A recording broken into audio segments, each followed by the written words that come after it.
Greetings and welcome to the Healthcare Dollars and Good Sense podcast. This podcast series, hosted by BerryDunn, focuses on tools, resources, and expertise, all available with our partners at the BDO Alliance, that serve healthcare organizations at the front lines of delivering care to the public. As those listening probably know, these organizations are experiencing a particularly difficult season in today's economic healthcare landscape. I'm your host, Marcus Wilson, a consulting manager at BerryDunn's Healthcare Practice Group. And my co-host for this discussion is entrepreneur extraordinaire and principal, Sue Pryor. Happy podcast day to you, Sue. And to you, Marcus. You're too kind. This post-pandemic period certainly has created a new strain on the healthcare industry. If regulatory changes, provider burnout, staffing challenges weren't enough, now we have additional financial woes. Solving these via patient revenues alone is really not enough for most organizations, so they need to get a creative approach to find opportunities to reduce costs and create some of that savings. That's where the seedling of an idea for this series began at BerryDunn. I'm thrilled to introduce our audience to folks who may be able to help with that. All right. Well, then, without further delay, we are excited to welcome Ian Koteles to our virtual studio. Ian, my man, thank you for joining us today. Hey, Marcus. Thank you for having me. Glad to be here. Hi, Sue. Hi, how are you?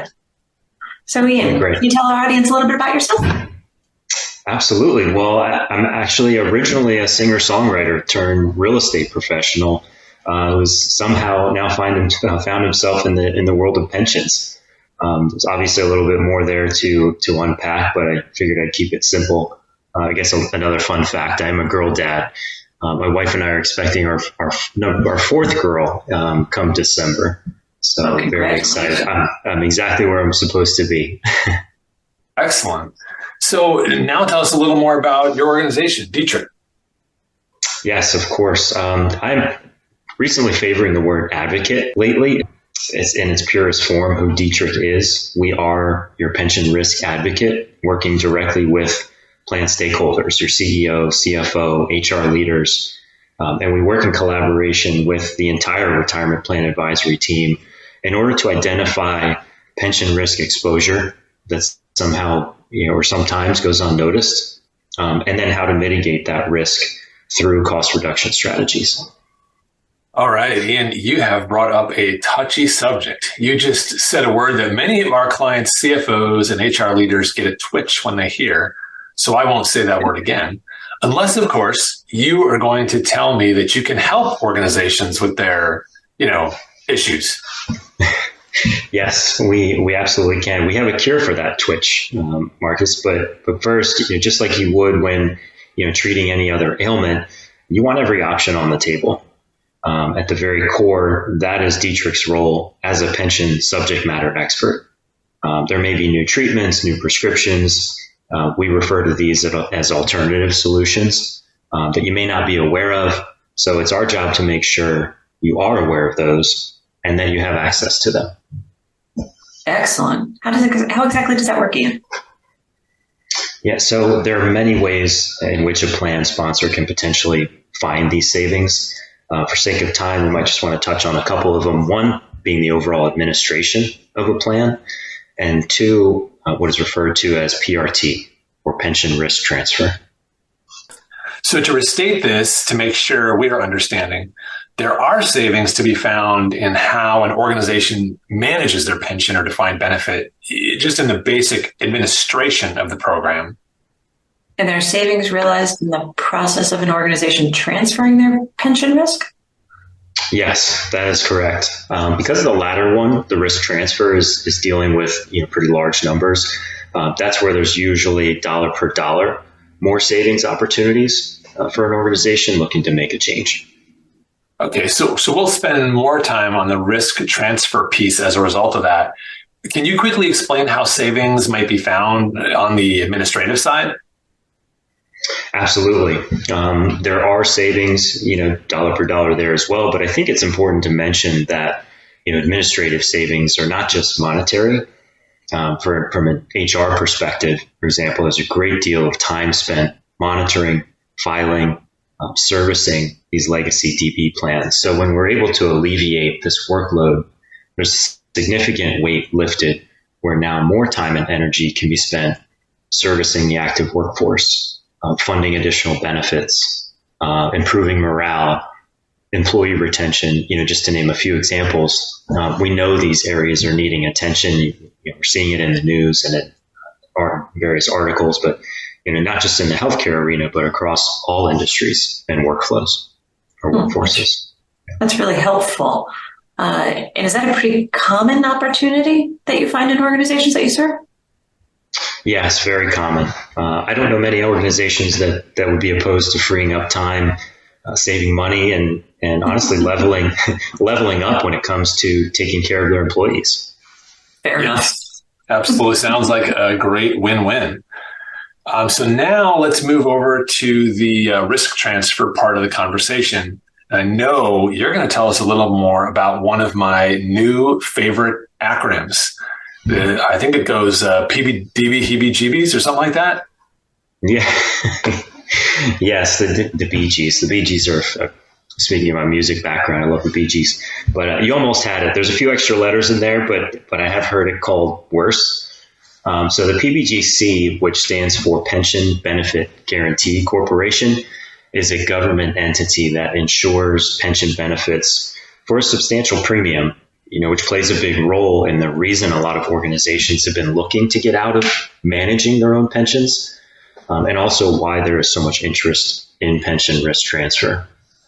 I thought we were going to have a little sing-along there, but now that you've explained what PBGC stands for, can you help us to understand why it has such an impact on this industry? Absolutely. So the PBGC measures pension plan liability on a different basis, and this is creating cause for confusion. Okay, that's really helpful. So what do you do for a client in this position, though? So we simplify the discussion. We educate them on their unique situation, and we advocate for them to first figure out how to right size their actual liability or their plan. Then we help them transfer this risk over to an organization that is built to manage this sort of liability. Okay. So let's say I have two organizations that have 1,000 retiree participants, and one of them is fully funded and the other is, say, like 80% funded. What's the difference that we're talking about here in annual cost? Well, let's see. What do you mean by fully funded? Well, I would assume 100%, but it sounds like that assumption might be wrong. Okay, yes. Unfortunately, 100% is not what the PBGC considers fully funded. They actually measure liability on a slightly higher basis. And this is a very common misconception. This could be another podcast in itself. There's actually more than one way to measure pension plan liability. Wow. Okay. Well, then let me restate my question. So if I have 1,000 participants and one of those plans is fully funded on the PBGC basis and the other is funded, let's just say at 100%, what could the difference in PBGC premium costs actually be? Yes. So shockingly, the difference can have a multiplier effect. You might spend 7 times as much in annual premium. We actually just received updated PBGC premium pricing for 2024, and no surprise, premiums continue to increase. We recently highlighted an example of a plan that has seen a 600% increase in PBGC premium since 2013. Wow. Over 10 years, a 600% increase? Ouch. Well, I mean, this sounds like quite an opportunity for clients dealing with pension liability. So given this big opportunity for savings, what would you say is the biggest barrier when speaking to clients? So we find that they're not receiving sufficient education or getting access to current industry market data from an independent, unbiased advocate. This is a complex area. There are many fundamentals of of pensions that organizations struggle to understand and may not be informed of. Our biggest job, our biggest hurdle, I would say, or barrier is making sure that HR and CFO are coming together to fully understand both the finance aspect and the people aspect. Healthcare finance professionals do have a lot to deal with these days. And, the pension is a legacy that they may have inherited and continues to grow and be more and more complicated as a liability.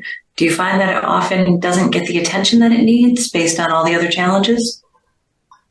Yes, unfortunately, that is often the case.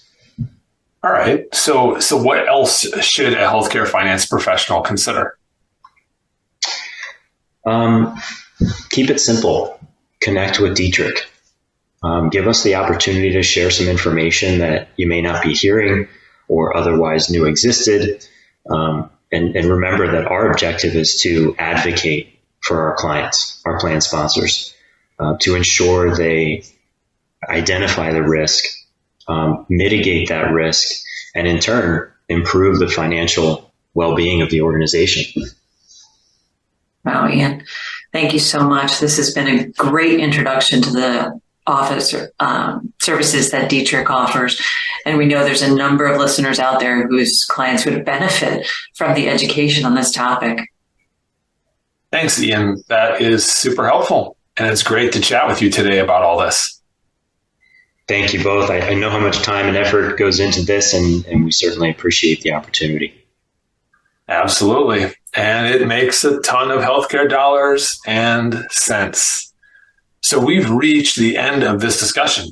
And on behalf of myself, Sue Pryor, and Ian Koteles, thank you for listening to this episode of BerryDunn's Healthcare Dollars and Good Sense podcast. Thank you as well to our producers in the BerryDunn marketing department for their excellent production work.